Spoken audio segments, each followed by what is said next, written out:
बिस्मिल्लाहिर्रहमानिर्रहीम। अस्सलाम वालेकुम पाकिस्तान। नाजरीन, आप देख रहे हैं आवाज़ बहावलपुर न्यूज़ चैनल और मैं हूं आपका मेज़बान अहमद महमूद। नाजरीन, जैसा कि आप सब जानते हैं कि हम आप लोगों के लिए आज की शख्सियत प्रोग्राम लेकर आया करते हैं। आज मैं खिचीवाला में मौजूद हूँ।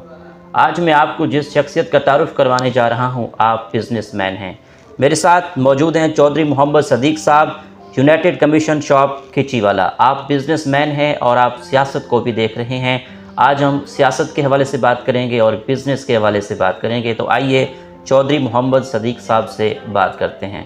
अस्सलाम वालेकुम सर। जी वालेकुम सलाम सर। कैसे हैं आप? जी अल्हम्दुलिल्लाह, अल्लाह पाक का खैरियत से? जी अल्हम्दुलिल्लाह। जनाब, आपने अपनी इब्तदाई तालीम कहाँ से हासिल की? तालीमी सिलसिला कैसा सर रहा? मैंने इब्तदाई तालीम खिचीवाला से हासिल की है और बाद में फोटाबाज डिग्री कॉलेज फोटाबाज से FA किया, BA किया और फिर अपने बिज़नेस का आगाज़ खिचीवाला गला मंडी से किया।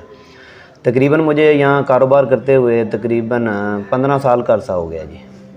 ठीक। ये कारोबार का आपको शौक़ कैसे पैदा हुआ? आपको ख़ुद शौक़ था या वालिद साहब ने कहा कि आपने कारोबार करना है? वालिद साहब ने कहा जी। वालिद साहब हमारी बैकग्राउंड थोड़ी सी फैमिली थी। वालिद साहब ने मुझे इस कारोबार की तरफ मोटिवेट किया और मुझे शौक़ पैदा हुआ, तो फिर मैं गला मंडी आ गया। ठीक। अगर गला मंडी के मसाइल के हवाले से बात करें तो आपको क्या लगता है इस खिचीवाला गला मंडी में कौन कौन से मसाइल हैं? एज अ बिज़नेसमैन आप सोचते हो कि इनको हल होना चाहिए? इनको हल यहाँ पे तो अब मेन मसला जो चल रहा है ना, वो तो है ज़िम्मेदार की फसल का इशू है। वो ज़िम्मेदार की फसल का इशू है कि नरमे का रेट बहुत कम है। इसलिए गवर्नमेंट को चाहिए कि उसके बारे में ज़रा सोचे। खादों के रेट कम होने चाहिए और ज़िम्मेदार की फसल का कोई हल होना चाहिए। उसका रेट जो है ना, जो गवर्नमेंट ने पहले ऐलान किया था कि 8500 नरमे का रेट होना चाहिए, तो उसी हवाले से गवर्नमेंट को मेरे लिहाज से कोशिश करनी चाहिए कि वो इस अपनी बात पे कायम रहें और खादों के रेट को ज़रा कम किया जाए ताकि ज़िम्मेदार जो है वो अपनी रोज़ी रोटी कमा सके जी। ठीक। पहले कपास का रेट 10,000 था, अब कम कर दिया गया। कम कर दिया गया, लेकिन गवर्नमेंट ने पहले ऐलान किया था कि 8500 पे परचेज़ करेंगे। ठीक है, वो 8500 भी कम हो गया। अब खादों के रेट बढ़ रहे हैं, इसीलिए उम्मीद की किरण तो थोड़ी सी नज़र आ रही है कि मामला हल हो जाएंगे। निगरान सेटअप ने थोड़ा सा इस बारे में वादा भी किया है कि आप कुछ दिन कपास सेल ना करें, तो इस बारे में सोच रहे हैं हम। ठीक। खिचीवाला की अगर हम सियासत के हवाले से बात करें तो आप सियासत को किस तरह देख रहे हैं? सियासत खिचीवाला की तो देख रहा हूँ जी। नून लीग का ये खिचीवाला एक इलाका जो है हमारा बहावल नगर, ये गढ़ है और यहाँ से जब भी नून लीग की गवर्नमेंट बनी है वो हमें बहुत सारा ज़िम्मेदारों को, बिज़नेसमैन लोगों को काफ़ी रिलीफ मिला है। ठीक। मिसाल के तौर पे जैसा कि आप देख लें कि जो जब भी नून लीग की गवर्नमेंट आई है तो उन्होंने बैग, यानी कि जो होता है गवर्नमेंट की एक मईशत होती है जिसे हम गल्ला कहते हैं, गंदम, तो उन्होंने बैग में 3 साल का जो है ना उसका बैकअप रखा हुआ था। अच्छा। तो जब से इमरान खान की गवर्नमेंट आई है 2017 में, तो उन्होंने 0% उसे कर दिया था, पहला स्टॉक नील कर दिया।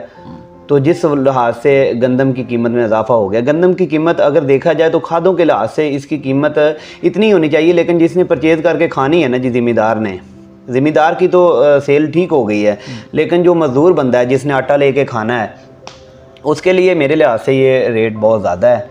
ठीक है, लिए गरीब आवाम के लिए बहुत रेट, जिसने आटा लेके खाना है उसके लिए तो बहुत रेट ज़्यादा है जी। तो जिस मुल्क में मेरे लिहाज से रोटी जो है वो ब्लैक में फ़रोख्त हो जाए, साबका गवर्नमेंट में ऐसा ही हुआ है।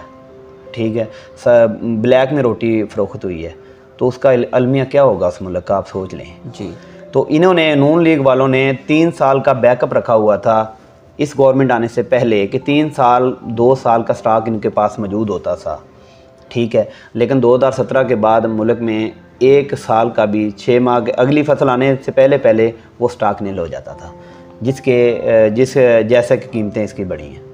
ठीक। हाँ जी। अगर नून लीग के हवाले से बात करें तो नून लीग इस खिचीवाला में और फोटाबास में किस हद तक मजबूत है? मैंने आपको पहले बोल दिया कि नून लीग तो हमारे इलाके का गढ़ है जी, और इंशाअल्लाह अगर हमें तो उम्मीद क्यों किरण है जी, ये जो नवाज शरीफ साहब आ रहे हैं, हम तो उम्मीद की किरण देख रहे हैं जी। मियां मोहम्मद नवाज शरीफ 21 अक्टूबर को आ रहे हैं इंशाल्लाह जी। तो फोर्ट अब्बास और खिचीवाला से क्या क्या तैयारियां चल रही हैं? कोटाबास और खिचीवाला से तैयारियां चल रही हैं जी। गला मंडी से भी काफ़ी हमारे तकरीबन 70% लोगों ने इंशाल्लाह जाएंगे और इनका इस्तकबाल करेंगे। और हाजी एजाज साहब के पंप से काफ़ी सारे बसें उनकी भी बुक करवाई हुई हैं, इंशाल्लाह वो लेके निकलेंगे, उनको वेलकम करेंगे। और हम देख रहे हैं कि उन्होंने जब भी उन्होंने नून लीग की गवर्नमेंट आई है तो हमारे लिए, किसान के लिए उन्होंने बहुत अच्छा सोचा जी। ठीक जनाब, आपको क्या लगता है आने वाले दौर में कौन सी पार्टी हुकूमत बनाएगी? एज अ बिजनेसमैन क्या कहना चाहेंगे? मेरे लिहाज से तो इंशाल्लाह 100% मुझे यकीन है कि ये नून लीग की गवर्नमेंट बनेगी। ठीक, आखिर में सुनने वालों को, देखने वालों को, बिजनेसमैनों को इस गला मंडी को लेकर एज अ बिजनेसमैन आप क्या पैगाम देना चाहेंगे? पैगाम ये मेरा यही है कि आप काइंडली उन लोगों को आगे लेके आएँ जो कि इस मुल्क के लिए कुछ करना चाहते हैं, ठीक है जी। और तमाम लोगों को मेरी ये रिक्वेस्ट है कि अपने दोस्त अहबाब का, जो गरीब गुरबा हैं, उनका ख्याल रखें। आप अगर अल्लाह ने आपको दिया है तो आप उन लोगों का भी ख्याल रखें जो कमज़ोर लोग हैं, ठीक है।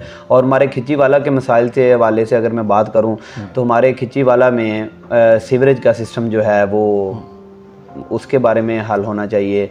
साफ़ पीने का पानी नहीं है, उसके बारे में गवर्नमेंट को सोचना चाहिए और इंशाल्लाह होगा, ये मामलात हल होंगे इंशाल्लाह। बहुत शुक्रिया सर, आपसे बात करके बहुत अच्छा लगा जी, बहुत मेहरबानी, थैंक यू जी। तो नाजरीन, आपने आज की शख्सियत प्रोग्राम सुना। एक नए प्रोग्राम में मुलाकात होगी, तब तक अल्लाह हाफिज़, अल्लाह निगहबान, पाकिस्तान जिंदाबाद।